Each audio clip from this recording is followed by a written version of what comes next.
ఈ రోజు మా పిల్లల కోసం వెజ్ నూడిల్స్ అయితే ప్రిపేర్ చేశాను. చాలా అంటే చాలా సింపుల్గా ప్రిపేర్ చేసుకోవచ్చు. ఫస్ట్ స్టవ్ పైన కడాయి కానీ లేదా ఒక గిన్నె కానీ పెట్టుకొని తగినంత వాటర్ యాడ్ చేసుకొని అందులోకి కొద్దిగా ఉప్పు ఆయిల్ వేసుకొని బాగా వాటర్ మరుగుతున్నప్పుడు నూడిల్స్ వేసుకొని 70% ఉడికేంత వరకు బాగా ఉడికించుకోవాలి. ఇలా ఉడికిన తర్వాత స్టవ్ ఆఫ్ చేసి వాటర్ లేకుండా వంపేసుకోవాలి. ఇప్పుడు ఒకదానికొకటి అతుక్కోకుండా ఉండడం కోసం బాగా కూల్గా ఉన్న వాటర్ వేసుకోవాలి.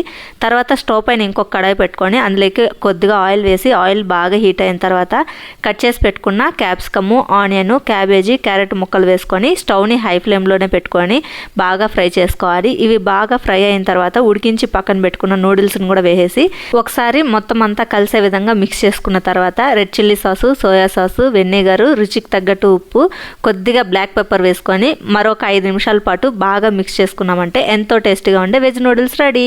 వీడియో నచ్చితే లైక్ చేయండి, ఛానల్ని సబ్స్క్రైబ్ చేయండి. బాయ్.